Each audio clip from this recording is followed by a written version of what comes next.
طالبانو ورونو تاسې ته چې ضرر ورسیږي نو دوی خوشحاله سي او چې تاسې ته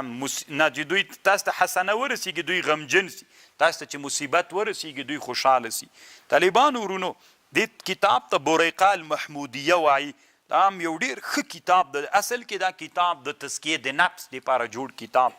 دلته طالبانو روح المانی و خبر کړی ده لږ زه تفصیل کوم شماتت په دښمن څنګه ده طالبانو خوشحالېدل په دښمن باندې یو سړی په خپل دښمن خوشحالېږي دا په اسلام کې څنګه ده په دښمن باندې خوشحالېدل نو تاسو طالبانو دې خبرې ته غوږ ونیسئ دښمن ته دې ضرر ورسېده ته به په دښمن خوشحاله کېږې که نه به خوشحاله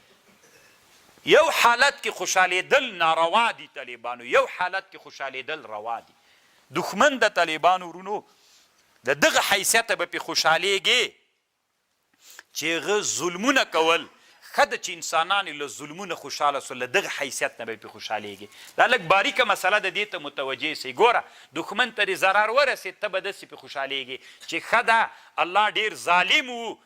ظلم یې کو او ظلم یې کو الله پاکه ښه ده چې دی هلاک سو دا مصیبت ورته ورسېد ښه ده چې الله پاک یې د ظلم نه خلک خلاص کړل له دغه حیثیته به پې خوشحالېږي خو له دې حیثیت نه به نه پې خوشحالېږي چې داسې وایې ودې لیده دما زور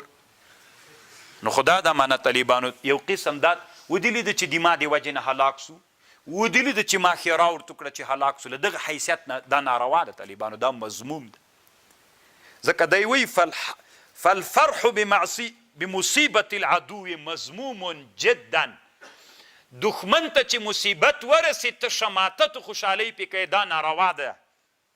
خو کوم وخت کې ناروا ده اذا حملها على کرامة نفسه چې داسې وایې دما دښمن دې ولید دا دما دښمن ته خو مصیبت چې ودرېد ودې لیده دما زور یعنې دا خو دما زور وتلی دی بیخي هېڅ هم نه دي کړي دما زور دي دا طالبانو ځکه دا ناروا ده دی وي دا تزکیه د نفس ده ولا تزکو ودې لید دما بزرګي و کرامت وایي که نه وایي خلک موږ په ټولنه کې وایي که نه پلانکي ته مصیبت ورسېد ودې لید د دما زور دما کرامت دې ولید بزرګي دې نه منله څنګه مې که درته نو دا طالبانو له دغه جهته ناروا ده مطلق ناروا نه ده چې بیا تعبیر غلط وکوي طالبانو شماتت په دښمن د دغه حیثیت نه چې ظالمو خلک له ظلم نه خلاص ول بلکل روا ده خو له دغه حیثیت نه ودې لیده د معذور و کرامت و بزرګي چې څنګه مې که درته نو دا طالبانو له دغه حیثیت نه ناروا ده او له دغه حیثیت نه ودې لیده د ما خیرا مې چې ورته وکړله قبوله سو څنګه هلاک شو له دې حیثیت هم طالبانو دا څوک ده روا ده طالبانو په دې باندې دلته بحث کړی ده او ډېر خوندور بحث یې کړی نو تاسو طالبانو دې ټکي ته آینده کې فکر وي موږ او تاسو کې دا ډېر عادت ده چې دښمن هلاک سي ودې لیده د ما بزرګي د په کور کې یو دښمني کلي کې وي چې هغه